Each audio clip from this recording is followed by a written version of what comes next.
All right, everyone, welcome to episode 2 of No Pun Intended. We have a packed show today. We have Magnus Carlsen news, big news. We have Ding Liren's return to chess. We have a course announcement, and we have Matt's top 25 book recommendations, his favorite reads over the past several years. But first, let's start out with some terrible ChatGPT chess puns. Okay, so we have a No Pun Intended podcast. We're only human, right? We only have so many puns, but our lovely friend ChatGPT came up with a list of absolutely miserable, inexcusable chess puns, and we are going to read them to you now so everyone can feel secure about their job. Uh, do you have it up, Matt? Yes, I do. All right, you take the first one. Am I doing the question, you do the answer, or we each do one Q and one A? Let's just do a Q&A. Okay, so what did you prompt this with? I think I said like give me your five best. I think I said best chess puns, and this is what it came up with. Okay, So number one, AI is going to take over the world, and this is why. All right, number one question: what do you call an insect that likes to play chess? Answer: a chestnut beetle. a chestnut beetle. Okay. Um, okay, number two. Why are chess players great at the bar? Answer, because they always have some good moves. That's actually the best one. That's not bad. Just laughing at the chat. Oh Number man, it's three. terrible. Number three. What's a chess player's favorite musical? Less diagonals. It's like it's like barely Les Miserables. Like barely, but not. Okay, number four. Why did the chess game end in a draw? Answer, because the players were evenly matched. That's not a pun. That's just a statement of fact. Okay, Okay, here's la number final five is my one. favorite. My favorite. Okay, you do the answer, I'll do the question. Okay, Matt, how do you know if a chess player is a vegetarian? They always start with E4, E5, never with meat. And there you have it, folks. Our jobs are safe. That was absolute garbage. And this is the pro Chat GPT. You're paying for it? Yeah, this is ChatGPT 4. Yep. Okay, okay. In the chat, much better answer. How do you know they're not a vegetarian? Or they are a vegetarian. They never play the fried liver. Much better. Much better. I like Josh's answer. They're Ben Feingold. Oh yeah, isn't he a vegetarian or something? I can't I, remember. I think vegan. I think he's vegan even. Vegan. Okay, Pretty sure. impressive. Alrighty. Let's head over to Matt's 25 book recommendations for 2024. So this is some chess books, but a lot of non-chess books, a lot of just like overall build a good life book. Um, you ready, Matt? I'm gonna put you on the spot and you're gonna have to defend your picks. Yep. Bring them on up. All right, let's go. Number one. Actually, you have these split into categories. So first category, productivity and personal effectiveness. Number one, a book that I highly agree with, Atomic Habits by James Clear. Yeah, so I think I mean I will say like you're always learning things and I don't implement very many things from these books, but this list was filtered down from a list of about 80 books that I had tracked that I had read. And these were kind of my highest ranked books. So I like Atomic Habits, just the idea of trying to reduce bad habits, increase good habits. I think a lot of productivity is about just building habits, and same with chess, like building a study habit. Yeah, one of our best blog posts of all time is How to Build an Atomic Chess Habit.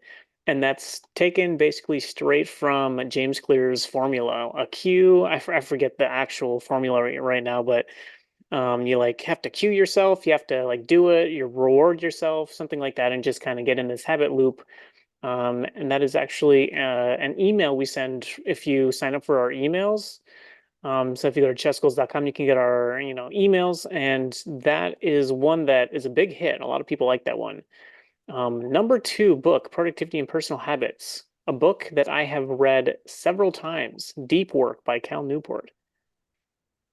Love that book. At least for me, I think productivity is all about deep work and not being interrupted. Yeah, it's so hard to do.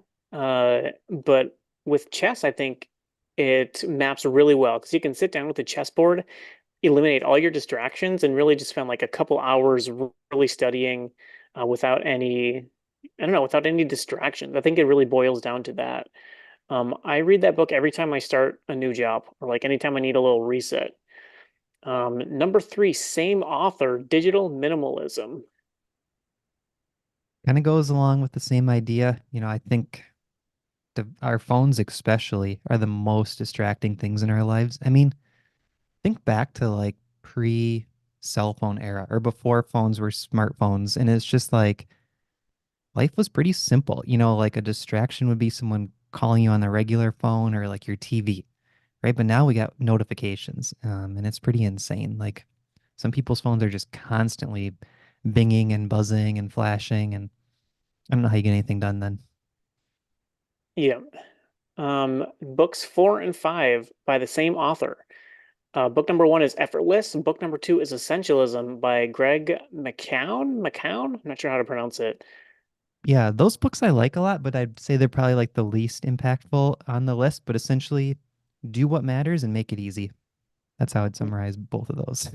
Yeah, very, very good. And yeah, Essentialism is similar to deep work, but it tells you like to focus on the most important thing and only what's essential rather than like, I don't know, spinning your wheels on something not important. I think that's really important as like ChessGoals co-owners because there's a million things we could be doing. And Yeah. so we got to focus on like what's gonna actually move the needle. Next book, The Power of Habit by Charles Duhigg. I listened to this book on audiobook, like one of my first ever Audible purchases, probably 10 years ago. Yeah. This one, I think I read this before Atomic Habits. Really loved it. It was the first book where I read it and I was like, oh, I could make some changes in my life. I think it was like one of the very first books like that. But now I would say like the overlap with Atomic Habits is so great you could just pick one of the two. Yeah. Next up is The Seven Habits of Highly Effective People, iconic book by Stephen Covey. I have listened to this one. I didn't really care for it that much, but I think it was just the audible format. But I remember reading Oh. it way back in high school. This is like a pivotal book in America, I feel like. Yeah, this one, it's kind of similar to a lot of the books we've already mentioned. There's so much overlap, but the big takeaway I have from this book is I actually made like a daily schedule. I print out a landscape version of a daily schedule every single week, and I fill it in with like what things are important, what my schedule is for the week, and it really helps me prioritize like, okay, these are the things I need to get done. Just big map view. Um, that's what I like about it, and I just, yeah, again, focus on the things that matter the most. You'll have to like tweet out a picture of a sample week or something like that. That'd be fun to see. Yeah, I could do that. All right, that rounds it up for productivity and personal effectiveness. So let's go over them once more. Atomic Habits by James Clear, Deep Work and Digital Minimalism by Cal Newport, Effortless and Essentialism by Greg McCown, or however you say it, Power of Habit by Charles Duhigg, and The Seven Habits of Highly Effective People by Stephen Covey. Three habits books. Interesting. All right, financial well-being and investment. I think I read all of three of the four. First one, I'll just go through them all. Simple Path to Wealth by J.L. Collins. The Boglehead's Guide to Investing by a bunch of people. Your Money or Your Life, Vicki Robin and Joe Dominguez, and The Millionaire Next Door by Thomas Stanley and William Danko. The Simple Path to Wealth. If you had to sum it up, just basically do index funds. Yeah, 100% index funds, pretty much total US stock market if you live in the US. And just, yeah, like kind of like Netflix and chill, VTSAX and chill, I think is what he says in the book. Yeah, what I appreciate about this book, and it's been a few years since I read it, but he says like, listen, we're not going to break any records here. We're not going for 18% returns. We're just going to do very simple stuff, not worry about it, and hang out. Just enjoy what we have. A book similar to this is I'm going to butcher the title, like The Theory of Money or something by Morgan Housel. Do you remember that book? Psychology of Money. Yeah, Psychology of Money. That's what it is. So very similar book. Next is the Boglehead's Guide to Investing. This is more of a deep dive into what to invest in. A lot of index funds in that book as well, right? Yep, just kind of keeping it simple. Index funds, buy and hold, dollar cost average, that kind of stuff. Yeah, this is Matt's list, and we are just now getting to the first book that I have not read. Your Hmm. Money or Your Life by Vicky Robin and Joe Dominguez. What's that about? That's an older financial independence book. So it's kind of like the precursor to Simple Path to Wealth, I would say. It's Okay. just sort of along those same lines, like how to retire early, financial independence, that stuff. And lastly, The Millionaire Next Door. I really like this one. I read it probably 5, 6 years ago, maybe a little more. But yeah, I feel like millionaire status is like some like other tier, but it's really like very normal people who just like pay off their house and invest in their 401k. That's like most people who are millionaires. Hmm. All right, that's financial being an investment. We'll go over all these at the end. Work and communication. A World Without Email by Cal Newport. His third entry, which could be a record. I have not read this one. This one I need to reread. It's been a while, but it was just pretty fascinating. He says to do more like team huddles and things like that, just like real quick meetings each day instead of sending emails and like, oh, I'll get back to you later, you get back to me and blah blah blah. Like the idea of just eliminating emails completely sounds amazing, but I think in practice it's really hard to do unless like somehow your whole team was on board. It's like you get rid of email, but then you use Slack for everything. It's like Right. Yeah. you have to communicate somehow. All right. Second and final one in more work and communication, Building a Story Brand by Donald Miller, one that we have taken really to heart at Chess Schools. You could probably summarize that one better than me. How would you summarize that? Yes, Building a Story Brand. It's a book written to business owners about basically how to talk to people who are interested in your company. And it is basically summarized where we're saying the customer or the person reading the site, everything is about them because they don't care about you. They care about them. They care about what they can do for themselves. So, like all of our courses, we could market as like, look how hard we work to build these courses. But it's really like that doesn't matter. It's like learn an opening in 4 hours, learn a whole opening, and you never have to worry about it ever again. And you're going to get good results for the rest of your life. Like that's all you need to know. Um, Self-improvement and psychology. I have read one of these books. First, I have not read this top one though. The Happiness Advantage by Sean Aker. Is that how you say it? Yeah, I have not finished this book, I should say. I was reading it, but then one of my library books was available, so I just put it aside for now.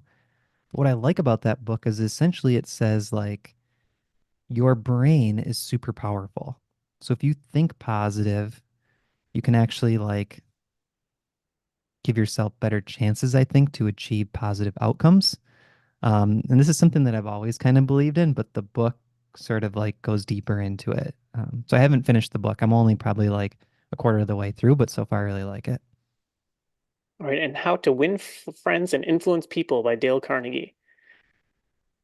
Yeah, this book, it's kind of an iconic book. And I think the main takeaway is like really focus on other people more than yourself. Like it's, I think the title is a little clickbaity, before the world Yeah, of clickbait even existed. It's yeah, like how to big time. trick people, but essentially it's like just keeping you aware that you should be interested in what's going on in other people's lives, and not just talk about yourself. Yeah, that is one book that I feel like the principles are there, but it is so dated in its actual examples. And small-minded me, I could not get past it. And so I did not appreciate that book, but I do think it's a good one. Okay, sport and fitness. At the line pickleball, winning doubles pickleball strategy. Matt is on a pickleball kick. Yes. I don't know how deep you want me to go into that book, but essentially it's got math, it's got stats, What? percentages. Yes. This Oh, Matt dude, is hooked. Matt is this hooked. this dude analyzed like hundreds of hours of pickleball video and created percentages. So he'll be like, oh, the pros land their serve in this spot. when these people return, if they're standing here, you should hit this spot. This shot works a certain percentage of time at this level, this percent at a different level, blah, blah, blah, blah, blah. It's, you can't really make an analogy to chess, but it's almost like here's the best openings. When they do this opening, you should do this opening. But it's like, it's more dominant. You know, in chess, it's not so clear. Like, oh, if they play e4, you must play Sicilian. Like, it's Hmm. the stats are way more obvious. It'd probably be like how to win Crazy House, right? Where there's like really good paths for white and that kind of thing. Yeah. All right. Next book. This book is the one book that has changed my life more than any other book I think I've ever read, Matt. 80-20 Running. Run Stronger and Faster by Training Slower with Matt Fitzgerald. You What rec yeah, I love this book. I would have never run a half marathon or a marathon if it weren't for this book teaching me that it's okay and preferable to just run slow. Yeah, so Jesse recommended me this book when we were prepping for our half marathon. I think you should summarize it though, Jesse. Like, what's the rundown on the book? The vast majority of people who go out for a run train way too hard and they try to ramp up their mileage way too fast. And that's where you get the stat where like 50 to 75% of runners get hurt every single year. The truth is that if you treat running like a skill and really practice your skill and you ramp up slowly and go slow, you are going to get faster in the long run. It's much better for your knees, for your ankles, your legs, and your whole body can just adapt to the process of running much, much smoother. And the key to that is to have, so the title's 80-20 running. So 80% of your running is in what we call like zone two easy miles. That's going to be you can go for a run like me and Matt when we were training for the half marathon together. This is like almost a year ago. We would go for runs and just run around a lake and talk about chess goals for, sometimes an hour and a half, 2 hours. But you should be able to talk. You should be able to have a conversation the whole time. In general, like very quick math. Sorry, I'm going like super into nerd running right now, but you No take problem. 100, you take 180 minus your age. I'm 34, so you get 146. And so when I'm running, I know I need to keep my heart rate under 146. Matt, you want to give your age? 38, so be 142. 142, yeah. So I just try to keep it in like the 140 range, so I try not to go over it. And then your 20, so that's 80%, and your 20 should be kind of anything into zone three and above. So maybe like 4 minute sprint, 4 minute rest, or a mile on, mile walk, something like that. Anything to really get your heart rate up. I honestly probably do like 90-10 or 95-5 at this point because I'm not really training for anything. So I just do a lot of those slow zone two miles running. Right now it's on the treadmill because we are in Minnesota and it is 0 degrees out and pitch black until like 9 a.m. But that book has really got me hooked on running. I've been running pretty consistently for about a year and a half now, and I have not been hurt. That was always my number one kind of go-to goals to not get hurt and just kind of keep grinding away on it. Do you find, I'm sure. I was going to say, do you find the book kind of makes you think of 80-20 for other things as well outside of running? Like, Oh yeah, big time. Like, what's the 80-20 of chess study? I don't know. What's the 80-20 of building a business? Hard to say. I don't well, know. 80-20 of Yes, chess study, I'd say play 80%, study 20. yeah, that's a great rule of thumb right there. There you have it. Um, all right, we have a few miscellaneous like topics will or not topics but book categories. We can go through these a little quicker and then we'll get to the chess recommendations. Okay. Philosophy and Stoicism, so the Daily Stoic, 366 Meditations, Wisdom, Perseverance, Art of Living, by Marcus Aurelius. I haven't really read that book. Next, The Tipping Point, How Little Things Can Make a Big Difference by Malcolm Gladwell. I highly recommend anything Malcolm Gladwell writes. He is a fantastic writer, especially his older stuff like Tipping Point, Blink, Outliers. Those are like classic books. And then Build, an Unorthodox Guide to Making Things Worth Making by Tony Fadell. I read this book. I don't remember anything about it. Yeah, I need to review it too. I don't remember much. Good books though. I remember liking it, but I just can't remember what it was about. I know Oh, that he built Nest, right? I believe that's right. Yeah. I just thought of a tip though. We already trashed on ChatGPT. One thing that I love ChatGPT for though is summarizing old books that I read. Like Oh, you just nice. tell ChatGPT, like, give me 5 actionable takeaways from whatever book, or give me the summary of this book. Then you can drill down on a chapter because any book, it pretty much knows the full summary. That's awesome. Yeah, Yeah. especially older books. Newer ones could be a bit harder. Yeah. All right. We have now five chess recommendations from National Master Matt Jensen. Number one, Calculation and Grandmaster Preparation by Jacob Agard. Tell me about that one, man. Oh, it's on my desk. This one I like because it's sort of like higher level calculation stuff, and it teaches you different forms of calculation, like candidate moves and prophylactic thinking and so on. Really good book. Pretty high level though. Would you recommend like a rating range to read that?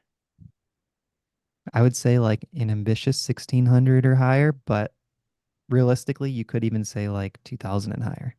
Okay. So tough book there, probably a bit over my head. Next book, one that I have been putting off for a long time and I really should get, How to Reassess Your Chess, Chess Mastery Through Chess Imbalances. Iconic book, again, Jeremy Silman. I think everyone knows this one. Yep, people either love that book or hate it. I love it. I think anyone like 1400 all the way up to 2000 should definitely at least try reading it and see if you like it, because it can really help your strategic chess. It kind of just gives you a framework to how to think about positions. Pump Up Your Rating by Axel Smith. Very good book. I would say it's more for like 2000 plus, but it focuses on takeaways, the woodpecker method, analyzing your own games, how to study openings, end games, so on. So it's a chess improvement book, but a little more advanced, I would say, than like what we recommend for the average club player. So probably 2000 plus again. Yep. And next two we have been recommending at Chess Goals from the very beginning, I think. Number one, Silman's Complete Endgame Course. Great selling point of this book is that it's by rating. So anywhere from, I don't know, maybe like starting at 1,000 or so, all the way up to, how's it go? Like 2,200, 2,400? Yep. Goes pretty high, but whatever rating you are, you can just go until you hit your rating and then stop because you don't need to know the rest. And then as you keep going, the book lives on. You can keep moving up. And And last, oh sorry, go for it. just gonna add one thing on that book. I always recommend going one rating band above your rating and then you can stop. So if you're class B, learn all the class A stuff and then you can stop. And lastly, the woodpecker method. Been recommending this one for a long, long time. Woodpecker method, the puzzles themselves, I don't think are anything special. The puzzles come from like world championship games and they just categorize them like easy, intermediate, hard. But the method itself, I think, is really good. There's obviously different ways to study puzzles. If you go on like leechesschess.com, you'll get them at random. Woodpecker method is solve them in order. So you can take a batch of puzzles, like 200 of them, let's say, solve them 1 through 200, track how many you get right, and then just do it again, 1 through 200, and do it again, and do it again. And you might think, like, well, isn't it better to have a whole bunch of different puzzles? But the idea is you get really, really good at all 200 of those, and then you get a new batch of puzzles and do the same process. And it's going to start to form your intuition of like, okay, all of these types of positions, I automatically know what to do because I've done the same puzzles so many times. Yeah, I'm pretty. So this is a book that's on Chessable, and they like redid a ton of their like algorithms to support the woodpecker method. Yeah. And I remember Kostya, I shouted him out in episode one too, but he did like an 8 hour stream after he studied the book for a long time. He did an 8 hour stream just like going through the entire book, and he basically remembered almost every problem. He solved it with like over a 99% accuracy, which Wow. is yeah, which is crazy. He really like showed his IM class with that. I was shocked when he got 99 plus percent. Well, that's what the guy in the book did. So I don't Or remember if he did the exact puzzles that he shows in the book, but his first time through it was something insane. He spent like 20 hours or 16 hours straight doing puzzles. And then the next time it was like 14 hours and then 12 hours. But the first, I mean, he was spending full days just doing puzzles without a break.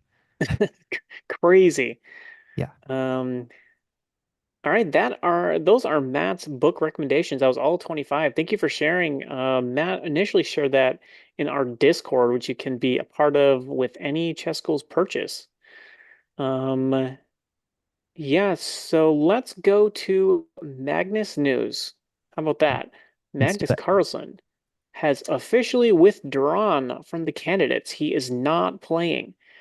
I can't say I'm surprised, but I'm a little, I think we're all disappointed. Yeah, I think there's much bigger questions here, and I think Magnus is on to something in terms of like changing how the world championship is decided. You know, it's there's a history to having like world championship matches and qualifying with the candidates. And I think a lot of players really appreciate the history of it, but we want to keep chess popular. We want to bring in new players. And honestly, like the format of the 14 game world championship match is a snooze fest most of the time. Like people do not want to watch it. So I think they need to figure something else out. Yeah, I almost wonder if Magnus is going to start his own like FIDE. Like it's just going to be something completely other than FIDE and something way more fun. I don't know. Official statement from FIDE Chess on Twitter. Magnus Carlsen withdraws from the Canada 2024 spot. The spot goes to Nijat Abasov, who I'm not familiar with. So the vacant spot at the FIDE Candidates Tournament will go to the highest finisher in the final FIDE World Cup standings, which was Nijat from Azerbaijan, who finished fourth at the tournament. So we have the official lineup. Jan Nepomniachtchi, 2023 world champion runner-up, uh, probably could have won. uh, Pragnananda out of India is in it. Fabiano, Nijat, Vidit Gujarati, Hikaru Nakamura, Ali Reza Firouzja, and Gukesh D.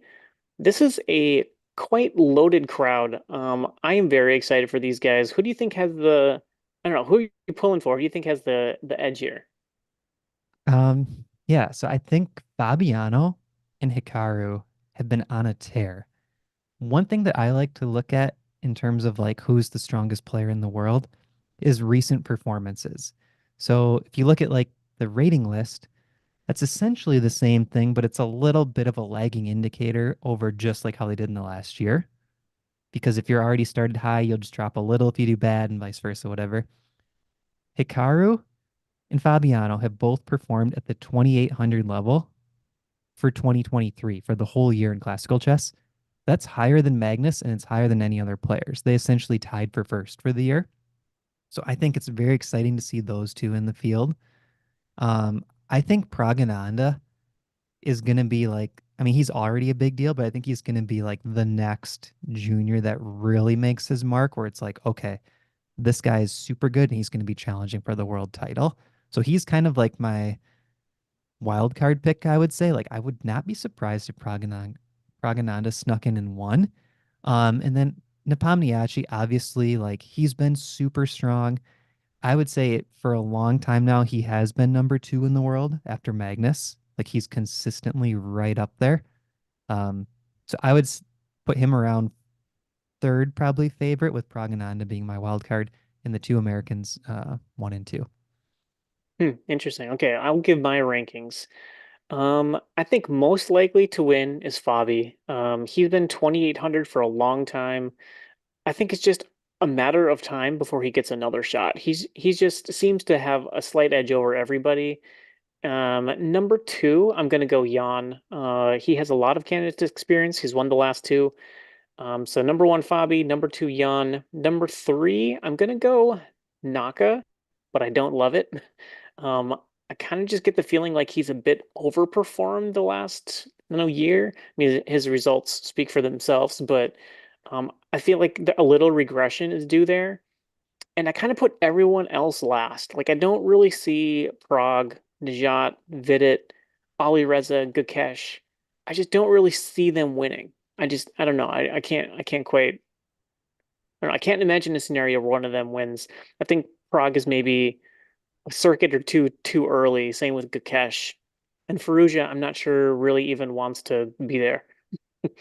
Yeah, I think that's a really good take, Jesse. I mean, Fabiano and Nepomniachtchi have proven they can do it. And that's huge. Yep. And in other World Championship news, Ding Liren is back and playing. He's playing in, is it Tata Steel? Is that right? Who is that? Ding Liren. Yeah, you maybe haven't heard of him. He started playing chess not too long ago, but he's playing in a big tournament called Tata Steel. Have you heard of Ding Liren? Lingderen. How do you spell it? No, it's Ding Liren. You have it backwards. Ding Liren. Couldn't hold a straight face any longer. He is from China.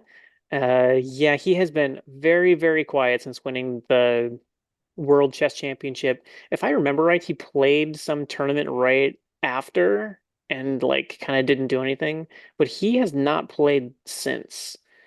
Yeah, ask ChatGPT who Ding Liren is. Um, but he is back and playing in Tata Steel, and he actually just lost to Prague. And Prague became the India #1 rated player, which is kind of crazy. Yeah, he did beat Gukesh, but he's down about 3.5 rating points in 4 games. So slightly underperforming so far. Yeah, cool. Well, I hope that we get a good match between Ding and whoever wins. Last match was crazy. I think I didn't remember, but there was a ton of decisive games. Uh, Jan kind of had it in the bag and let it slip, so that was kind of sad. Yeah, I think Jan would probably be a more active world champion. I know it's not saying much, but I think he would also be a more exciting world champion than Ding Liren. Ding Liren wins the championship and then just goes into hiding. And kind of going back to like what's exciting in the sport and what keeps people interested, I don't think, fans are really excited about top level chess when the world championship just stops playing world champion. Yeah, and I feel like he's been dealing with some kind of sort of illness, whether it be like mental illness or like some physical ailment or something. He made a statement saying like, "Yeah, I'm much better now, much better than I was, a while ago. I'm back. Basically, like, let's go. I'm ready to defend my belt, defend my title." Time control in the FIDE candidates, very weird. Basically every other tournament in FIDE has a increment starting on move one, but not the candidates. They have I might get it wrong here, but they have 120 minutes for the first 40 moves. And after that, I think they get an additional 30 minutes and a 30-second increment starting at move 41. Uh, is that right, Matt? Something like that. Yeah, this is something where I think they should keep moving a little bit faster too. Um, I think game 90. Game 90 plus 30 for the whole game, I think is pretty good. Like that's kind of a sweet spot. Yeah, I think so too. Those are the formats where you get more of the well-rounded, like very strong chess players. Like Magnus would dominate. If it was just straight up game 90, I think Magnus would be 2,900. He'll get everyone in time control or time trouble. I guess maybe Jan could play really well.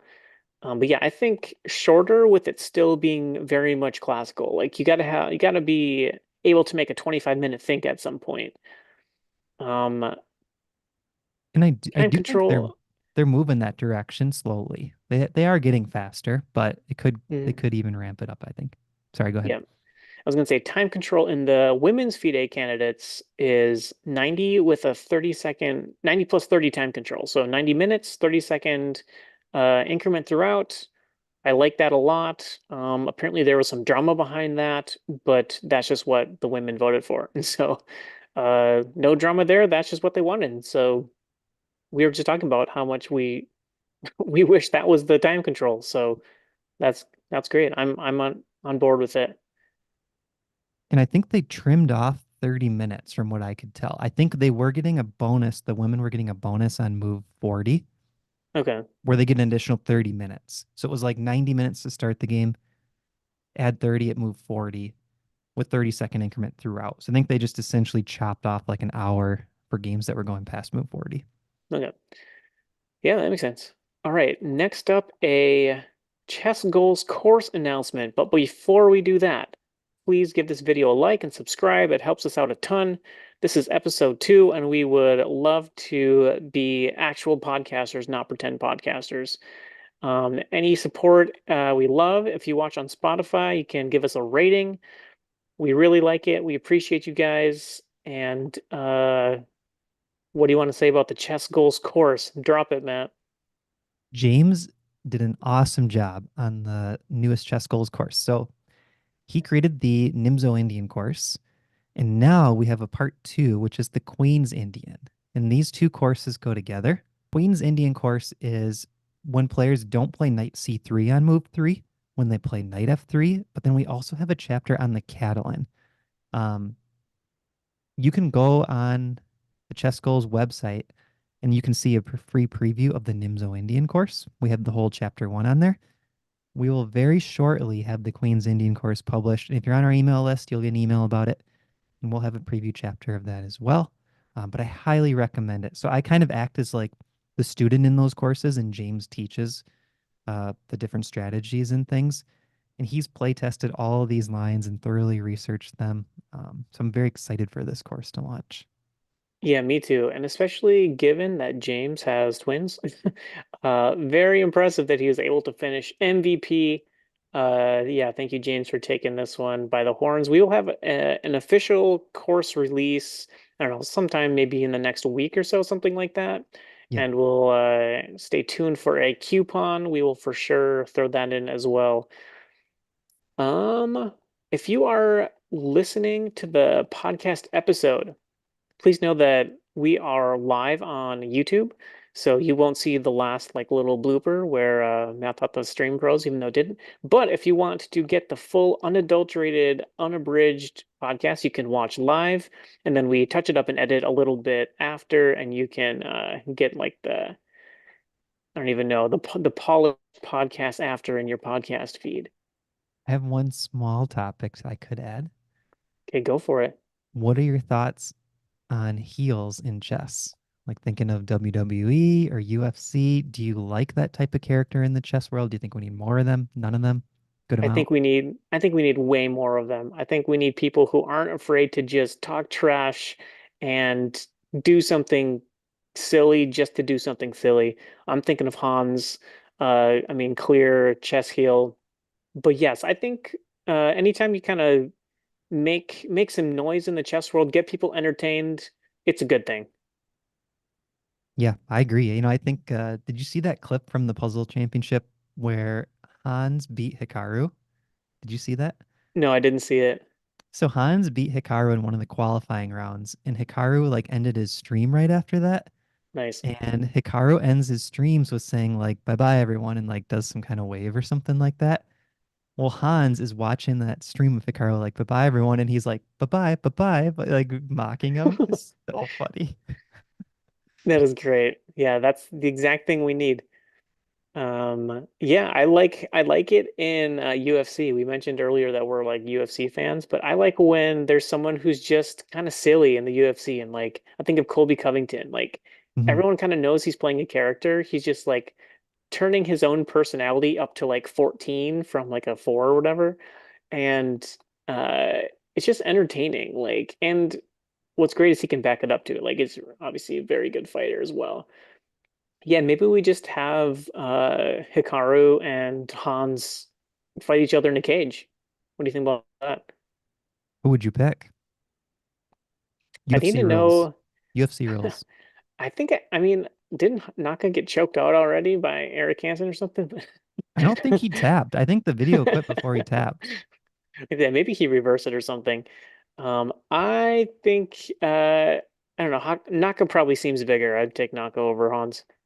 Naka's a pretty small guy, Yeah, short and skinny. I don't know. Well, I guess you can't cheat in UFC. You got to stand up there. So all comes down to who's stronger. Okay, I'm just kidding, guys. I don't think, I mean, he's probably not cheating. He might be, I don't know. Okay, last thing I wanted to show before I get ourselves canceled. How about this amazing? Here comes the bishop.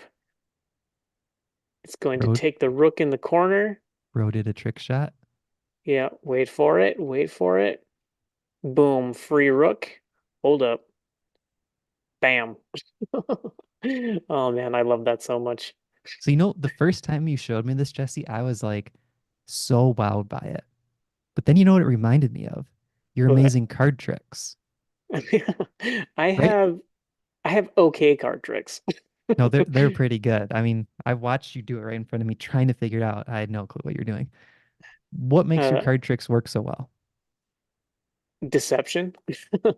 There's one trick. There's some like weird math thing where like if you shuffle the cards in a certain way, the card that you pick always ends in the right spot, and then the rest is just kind of like pretending the other person is picking the card when you're really deciding it. Put that in the notes. Next podcast, you're doing your card trick for the stream. I don't know if I can do Pick the your card favorite of the trick. two. Put that in the notes. The two, I only know one. Well, you did too. Um, Oh, but okay, yeah. here is my thought when I was thinking about that thing later, because I rewatched that video. Chess pieces can be weighted or unweighted. Hmm. Play that video back again and watch how that queen lands. I gotta find it again. That's at least a triple weighted queen. Now, would you be impressed if someone had a water bottle with a big old lead weight in the bottom and they flipped it and it landed on its bottom? Probably. Well, if it's weighted though, it's going to land on the weight at the bottom, right? I mean, Look at it how does that queen seem, rolls at the end. She's probably extra yeah, weighted just for this yeah. video. And if we're gonna analyze, like that pawn is unnaturally launched. Like, look at this. I AI. don't know. I'm not sure. That could be CGI. I don't know. Yeah. I hate to call him out, but That queen wants to be upright. That's all I can say. Like that's not just a yeah, standard queen. it's almost magnetic. It could be magnetic. Yep, that's probably magnetic. It's like one of those magnet board or whatever. All right, I think that's gonna do it. Thanks for joining, everybody. Thank you, Matt, for co-hosting. No pun intended, episode 2. We made it through a lot. Thanks, everybody.